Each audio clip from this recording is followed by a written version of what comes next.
Hey, welcome guys to our session for today. So we will be discussing principles of steel design, and now we will be continuing our discussion dun sa analysis of beam column members. So what are beam column members?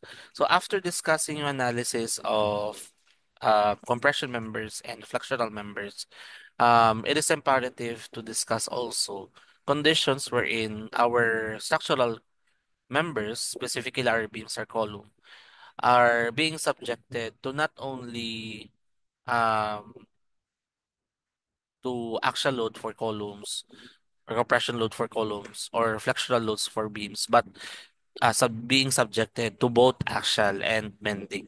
Okay? So, more or less kasi in actual condition, ganito yung nangyayari, ano? Hindi lang, let's say for example, you have a column and then that column is subjected with a compression load na eccentric from its axis.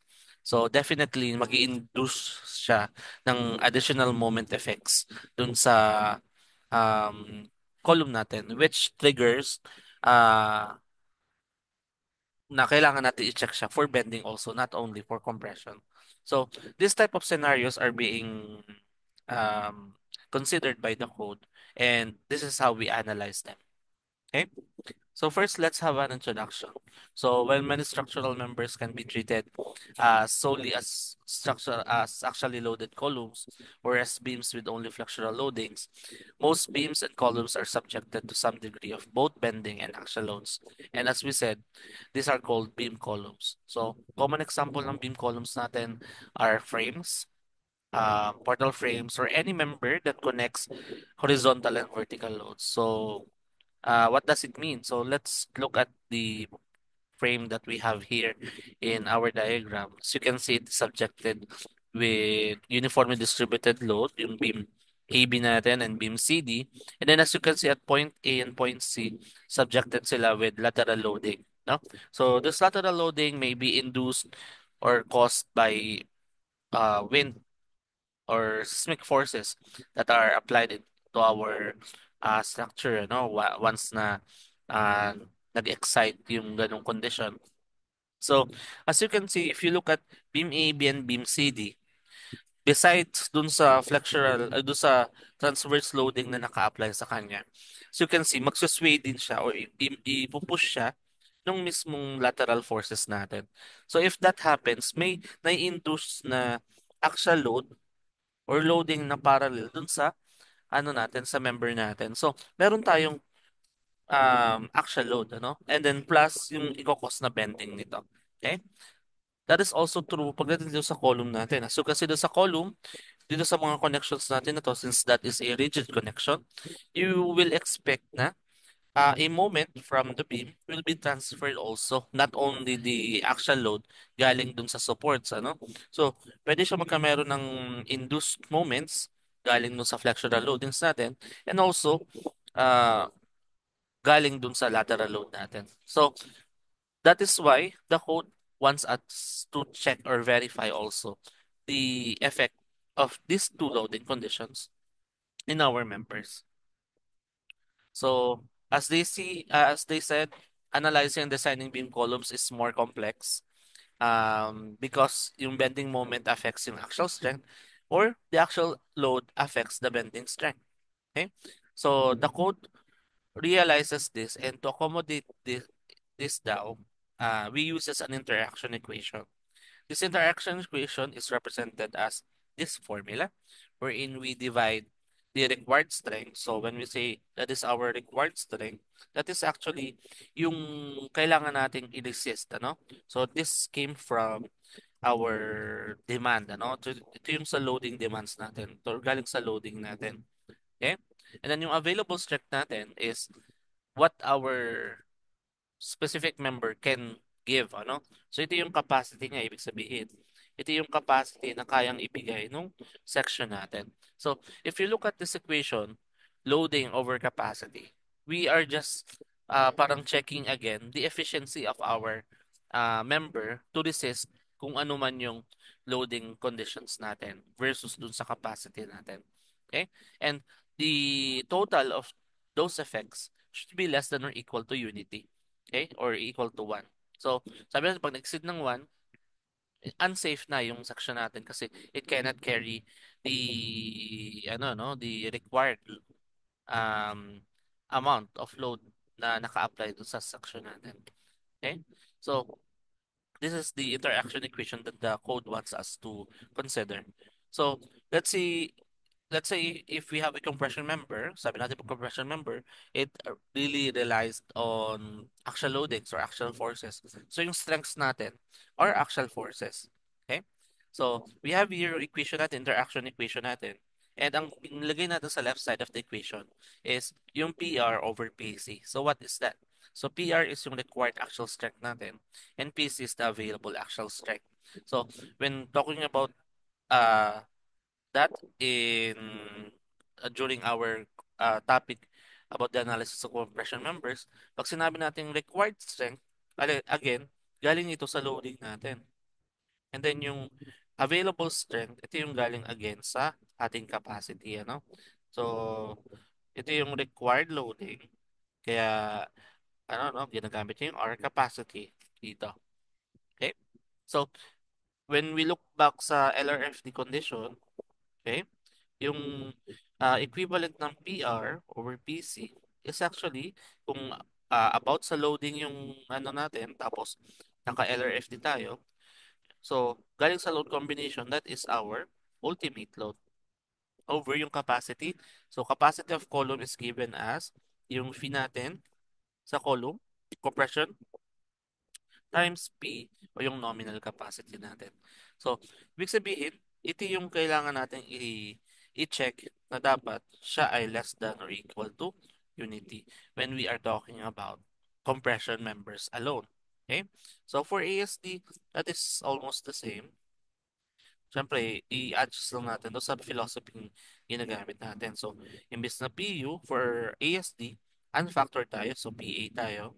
And then for the capacity, we have the nominal strength over yung ating safety factor na omega. Okay? So, that is for ASD. So, once halimbawa yung section natin is subjected to both bending and axial compression now, yung interaction equation natin, syempre, mag-a-adjust, ano? Considering na yung both effects o yung both forces natin, which is yung compression and yung bending. So, gagawin mo lang, i-add mo lang yung effects nila. So, first term natin is yung compression, second term natin is yung sa bending natin. Okay?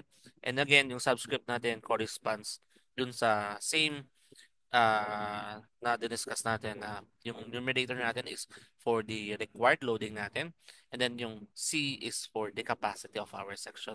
So looking at this equation, so for LRFD, what will be our combined both axial and bending? No? So kunin muna natin si MR over MC. So for LRFD, that will be MU over yung ating VMN, ano?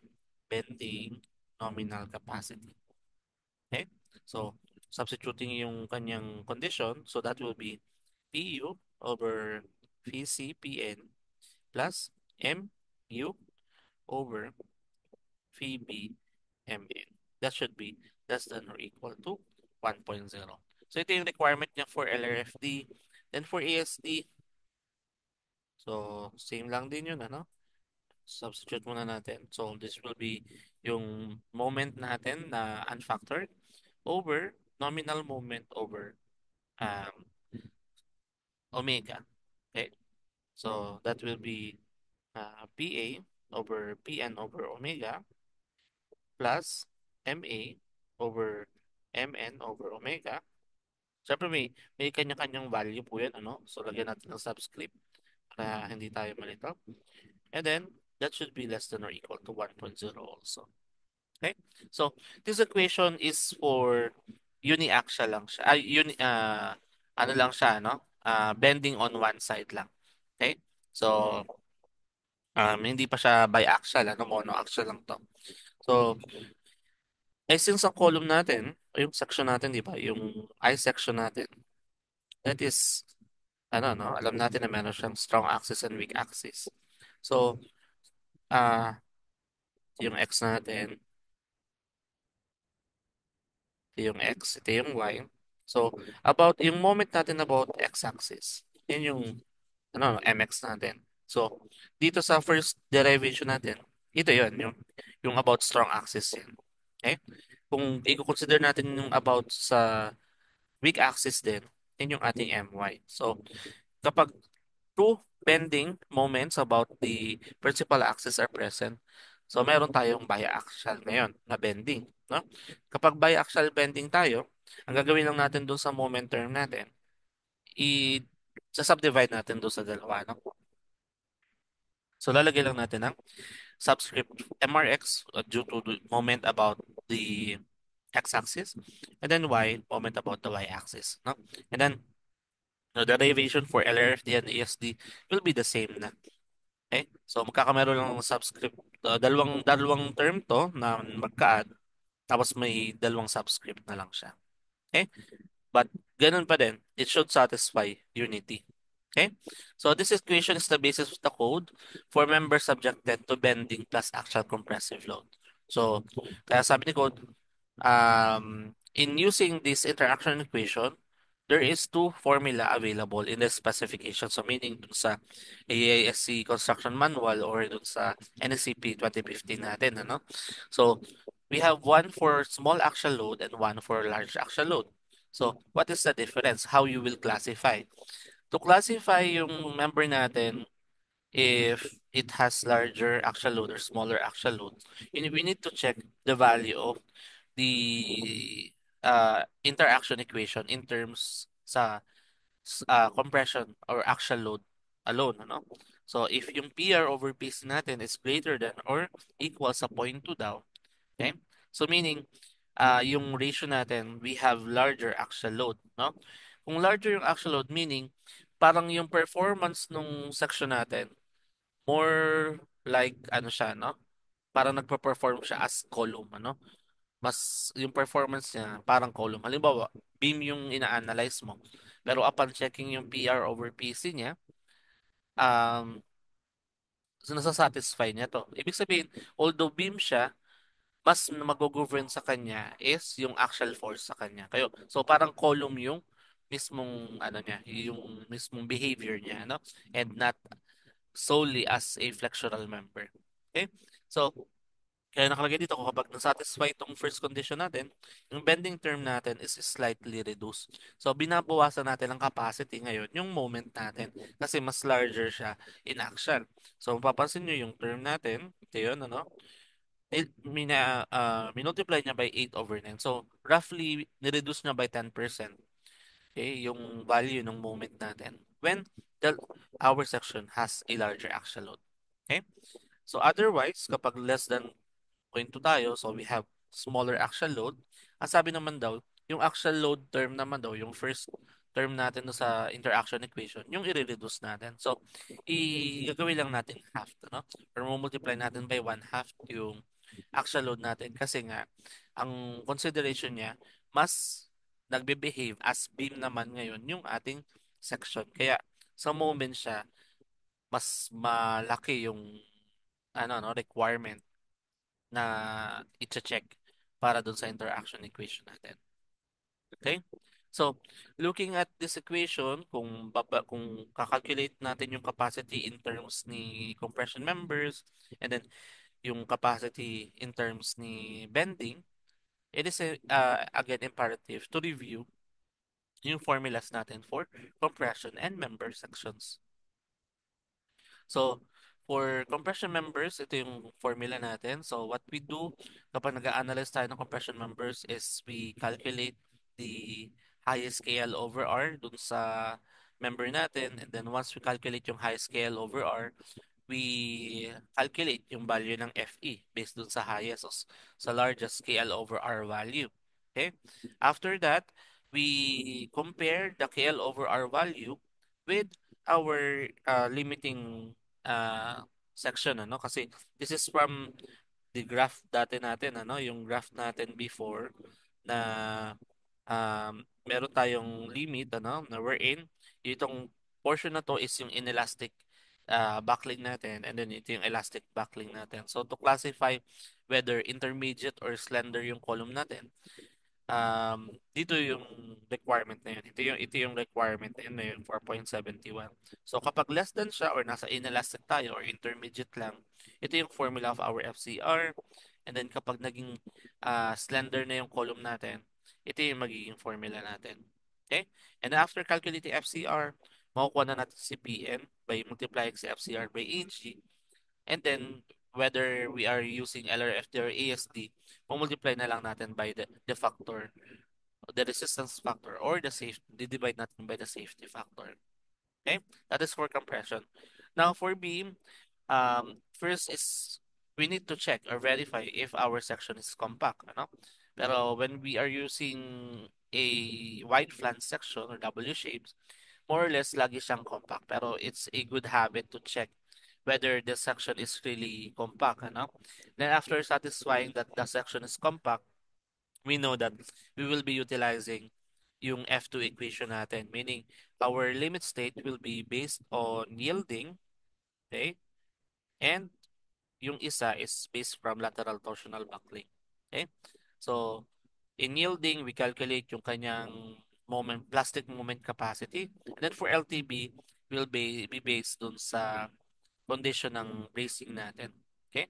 So, upon calculating for the capacity due to lateral torsional buckling, meron tayong tatlong limits or tatlong zones na kailangan i-satisfy.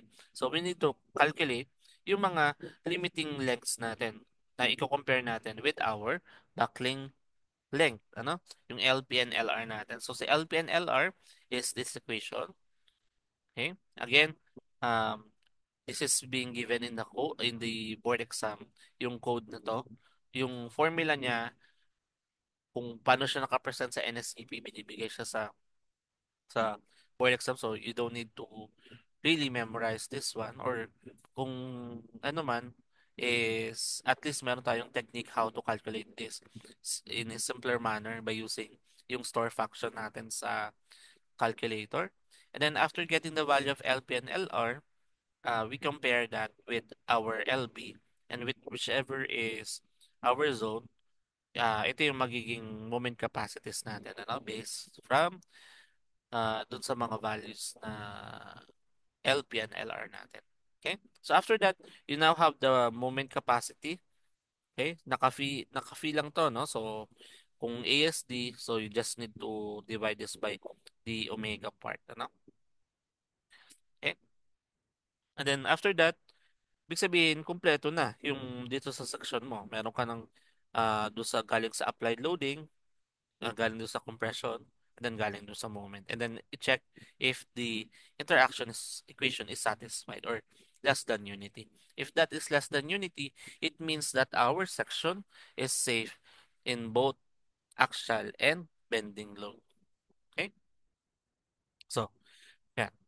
So to demonstrate how this equation works, let's have an example. Okay. So the beam column shown is pinned at both ends. Okay. And is subjected to the loading as shown. Bending is about the strong axis. Determine whether this member satisfy the appropriate interaction equation of the code. Use A99 to steel and assume the section is compact. Okay, so making our life more simpler, section is compact already. And then we neglect the effects of secondary moment. So, pinapa-neglect muna. So, ibig sabihin, we still have discussion for the secondary effects. It means, kapag halimbawa, eccentric na yung loading natin. Di ba? Halimbawa, yung loading natin, yung column load natin nandito. Okay? So, ibig sabihin, kung ito yung dinedesign natin, mag-i-induce siya ng moment dito na pag ganyan. Okay? So, yung induce na yun, yung section natin, may possibility magkameron ng deflection, ano? May effect siya, may additional effect siya due dun sa eccentric load natin. So, nagkakameron siya ng secondary moment effects. So, later on that, ang focus muna natin today is to apply how to calculate or calculate the interaction equation natin based on this condition muna ng example natin. Alright? So, okay, so let's start. So our section is a W10 by 49. So we can start with that, W10 by 49. So let's get the properties ng W10 by 49. So since we will be analyzing in terms ni compression and ni bending, ano yung mga important properties we need? We need, syempre, si AG. We need the value of the radius of gyration for both axes. We also need the value of the um, plastic modulus, ano? Okay? So, saan natin kukunin to? Tingnan natin again sa table 1-1 for W shape. Okay? So, looking at the W shape, okay, so W10 by 49, W10 by 49. Okay, so, yeah, so, um, and highlighted na siya. So, AG natin is 14.4, okay, RX 4.37, and 2.56. Okay, so we have 14.4, 4.37, 2.56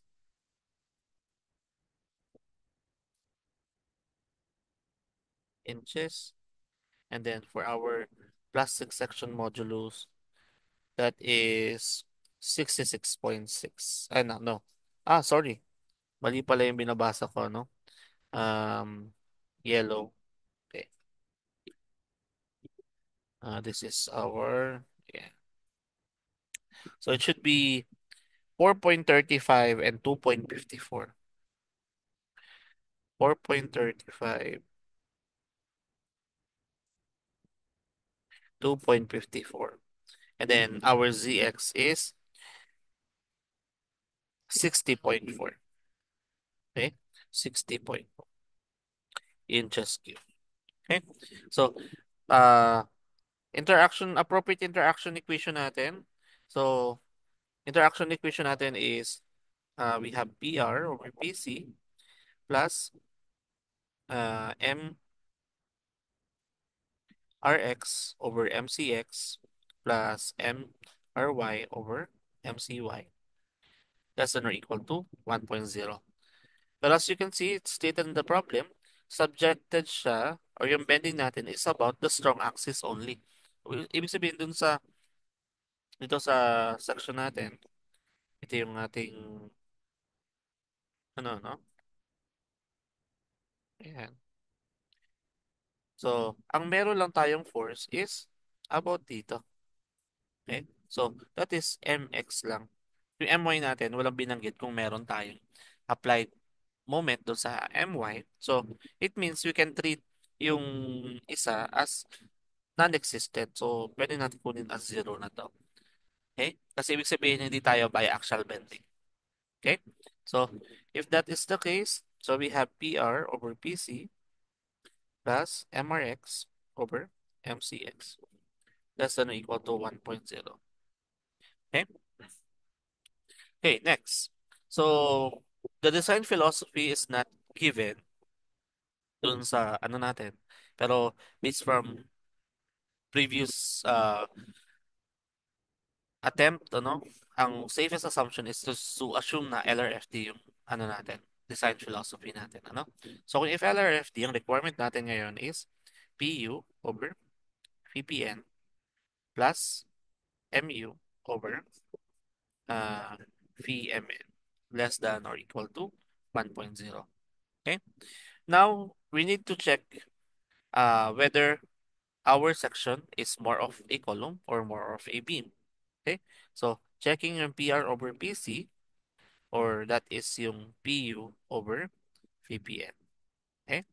So, for PU, let's calculate separately muna. PU, our equation would be 1.2 of the applied axial load. So, ito yung column natin. Siyempre, ang axial niya is ito, no? So, PD plus 1.6 PL. So, that is 1.2 times 35 kip plus 1.6 times 99 kip. So, PU value natin. So we have 1.2 times 35 plus 1.6 times 99. That is 200.4. Keep. That is for PU. Okay. Next is yung VPN natin. Okay. So next is yung VPN.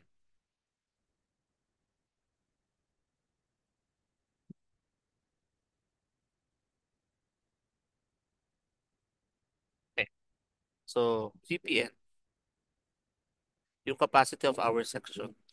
So for our capacity ng section, to calculate that, first is we need to identify the largest KL over R. Okay. So to do that, we make a table for both axes, X and Y. Okay. Then let's try to check yung values natin. So K, L, R, then KL over R. Okay. So since our column is pin end at both ends, so alam natin ang K value niya for both direction is 1.0. Okay.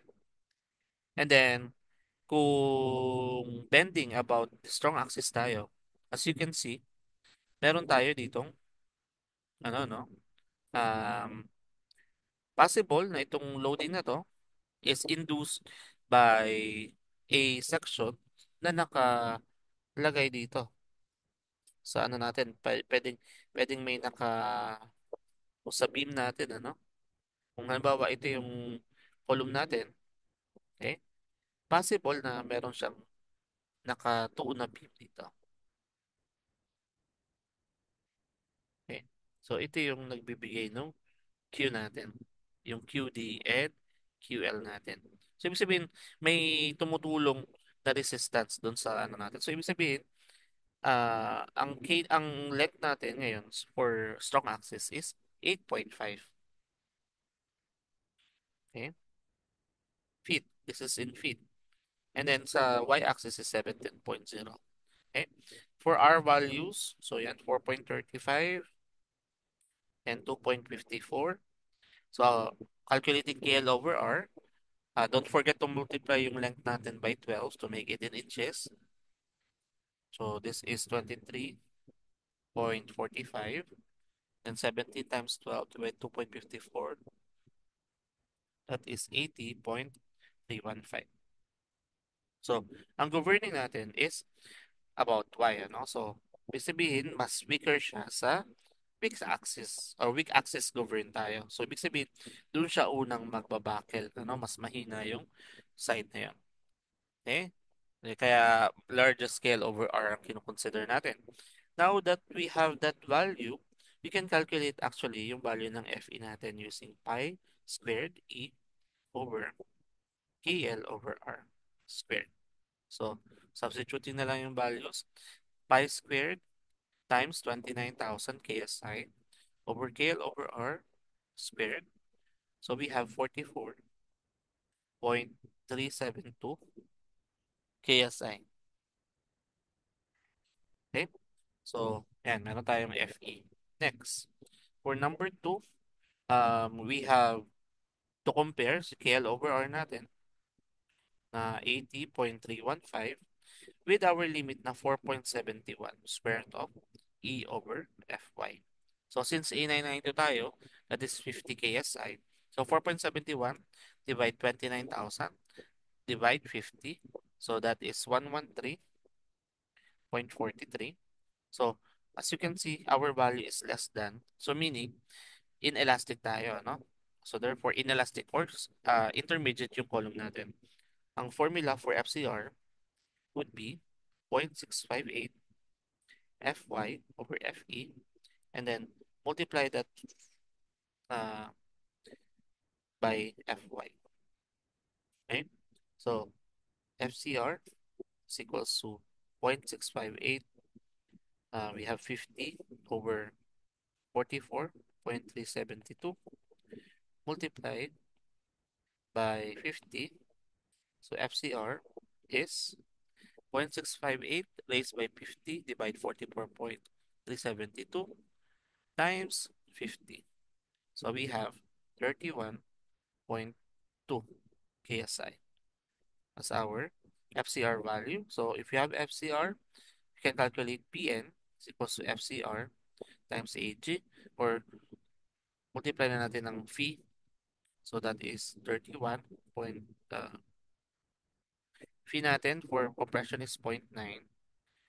That is 31.2 kip per inches squared multiplied by our AG is 14.4 inches squared. So cancel out. So phi PN 0.9, 31.2, 14.4. That is 404.352 kips. Okay? So meron tayong VPN. This is our PC. No? So we have PR over PC. So yung PU natin over VPN. So that is 200.4 kip all over yung 404.35 kip. So 200.4 divide the denominator is 0.496. That is greater than or zero point 0.2. Therefore, larger axial load yung condition natin. So, behaving yung column natin more of as a column. Ano? So, ibig sabihin, kapag larger yung axial, ang i-reduce natin is yung ating moment. So, our interaction equation now would be PU over VPN plus 8 over 9 yung MU sa X or M V M N X. Okay? That is less than or equal to 1.0. Okay? Ito yung kailangan natin satisfy na interaction equation ngayon. Okay? In this equation, so you can see the first part, yung first term natin, okay na yan. May value na tayo. Ito yan, ano? Nakalculate na natin yan. 0.496 na yan. Okay? Now, our job is to calculate itong next term natin, yung MUX over VMNX. Okay? So, to calculate that, okay? So, 9 natin si MU. Okay? Saan manggagaling ngayon si MU? If we look at our condition dun sa drawing natin, okay? Our column is subjected by a lateral force. Okay? And if you try to visualize yung column natin as a horizontal member, you will see na it will change into a beam-like element na meron siyang concentrated load at the center. That concentrated load will induce lateral or transverse load dun sa section natin.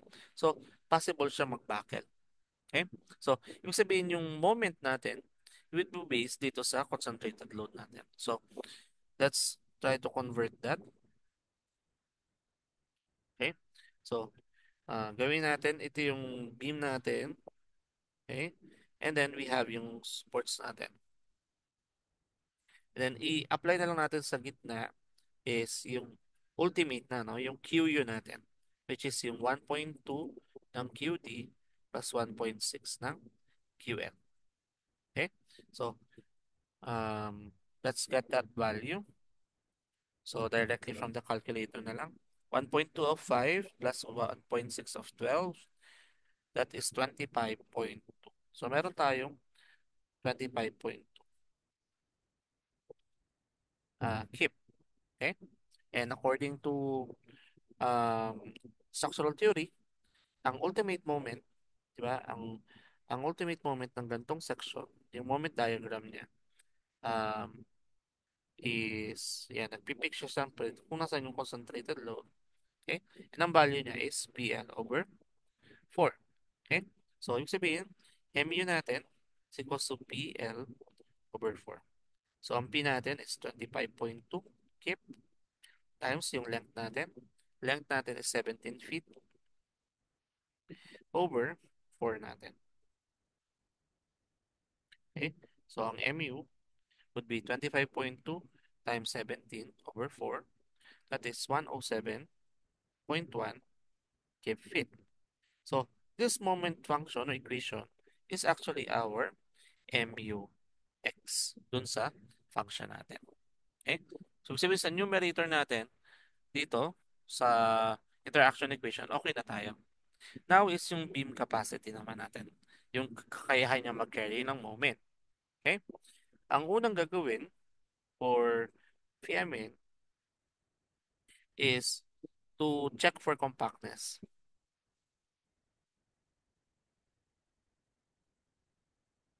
Okay? Pero since stated sa problem na yung W10/49 natin is compact, therefore, use tayo ng F2 equation. Okay? Meaning, meron tayong dalawang limit state. Yung una is yung yielding. Formula ni yielding is Mn is equals to Fy times Zx. So that is 50 KSI times yung Zx value natin is 60.4 inch cube, no? So magiging cube inch siya. So kailangan i-divide natin by 12 para siya maging feet, ano? So Mn natin 50, 60.4 divide 12, that is 251.67 feet. This is equals dun sa plastic moment capacity ng section natin. Okay? Next na consideration natin is yung lateral torsional buckling natin. Okay? Since it's not stated on the problem that our beam is supported all throughout ng length niya, the safest assumption would be meron siyang bracing or lateral support dito sa ano niya, no? Dito sa ends niya. Okay? Kasi di ba pag tingnan natin sa framing, possible na yung column na yan na pinag-usapan natin. Ito yan. Okay? Tapos may nakatuon siya dito. So ibig sabihin naka-brace siya dito sa dalawang points na yan. Okay? So, check natin ngayon yung value ng LB. LB natin, since end-to-end yun, is 17 feet. Okay? So, to make our solution simpler, kasi we are using naman the table during our assessment, okay? Let's look at table 3-2. Okay? For table 3-2, we just look for 10 by 49. So 10 by 49 is somewhere here. 10 by 49. 10 by 45. Yeah, 10 by 49 is this one. Okay? And as you can see, meron tayong values na for LR tsaka LP, ano? Um, for our example, hindi na natin kailangan i-calculate ng ano, no? 8.97 tsaka 31.6. So, dito, we have 8.97 and 31.6. So, yung condition natin, LP is less than LB, less than sa LR. So, kung in between sa LB, therefore, tayo ay zone 2. Okay? So, bakit mahalagang i-identify kung anong zone tayo? Para makuha natin kung anong equation gagamitin natin. Okay? So, since dito tayo nag-satisfy, sabihin ito yung moment equation natin. Okay? So, yan. Copy lang natin to para makalculate na natin yung ating capacity for moment. Okay. So,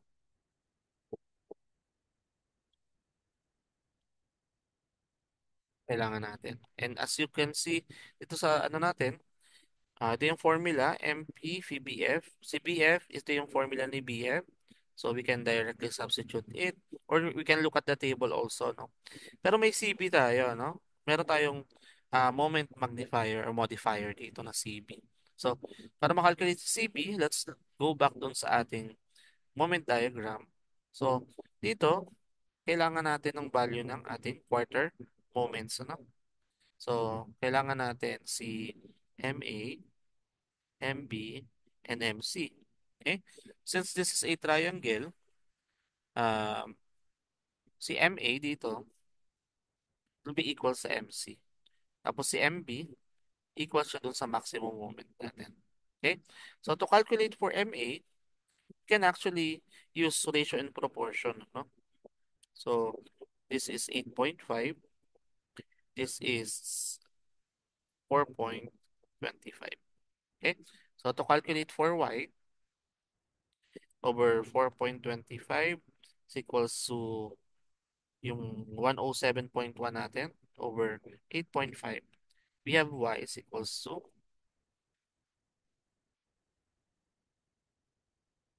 53.55. So ito yung MA and MC natin. Okay? And then so si MUX natin, this is our MP tsaka MMAX. So calculating for CB, that is 12.5 ng 107.1 divided by 2.5 ng 107.1 plus 3 of 53.55 plus 4 ng 53.55 plus 3 of 53.55. Okay? So, change lang natin to sa MB. This is 107.1. Okay? Let's adjust this one lang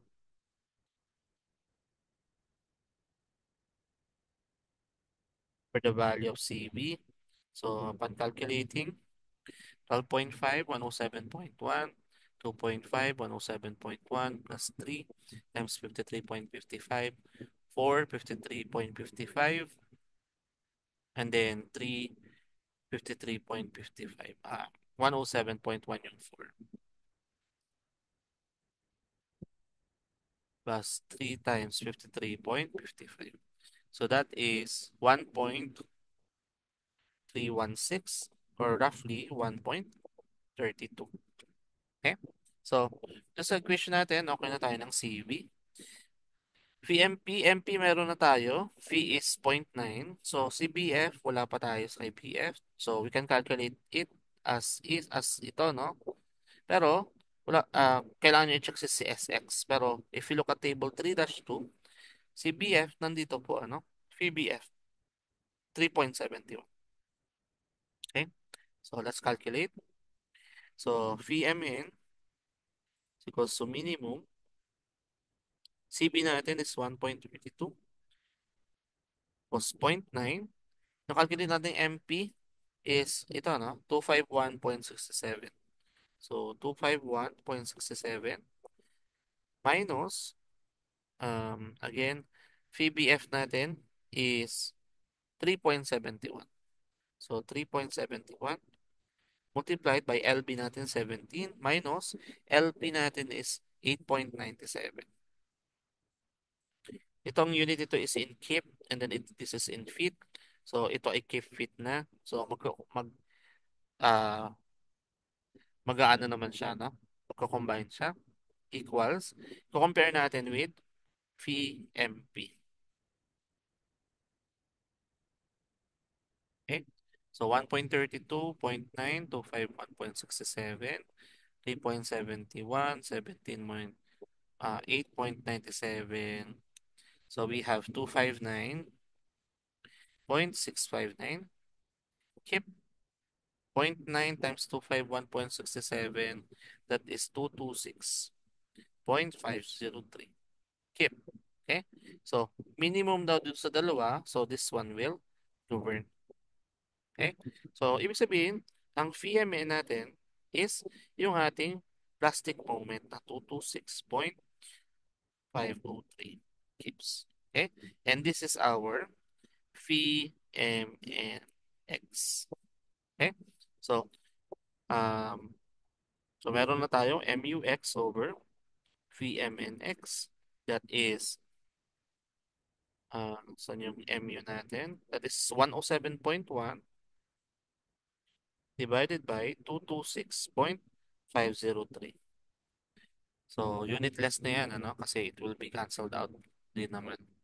This is 0.473. Okay? So, Applying our interaction equation, um, yung ating PU over VPN. So, lagay lang natin dito muna. Equals, na-calculate na natin yan previously. Lagay lang natin ulit, 0.496. 496. So, magiging interaction equation natin, PU over VPN plus 8 over 9. So, larger axial tayo ng MUX over VMNX less than or equal to 1.0. So, we have 0.496 plus 8 over 9 of 0.473 less than or equal to 1.0. 0.496 plus 8 over 9 times 0.473. Okay, so 0.916. So less than or equal to 1.0. Therefore, okay or satisfied. Okay, so what does it mean kung na-satisfy natin? It means that our W10 by 49 um, is ano no is safe to carry both axial and bending natin. Dito lang sa section sa condition natin na ta, no? So, kapag na-satisfy yung mismong interaction equation, it means our section is safe to carry both axial and bending. And of course, si axial, automatic pasado na siya doon. And sa bending, automatic pasado na din siya doon. Okay? And so, that's how you use yung interaction equation natin. So, I will be uploading a problem set regarding this interaction equation for you to practice how to calculate for the value of the interaction equation using both bending and axial loading of our applied to our section. Okay? All right. So I'll see you guys on the next lecture. Thank you.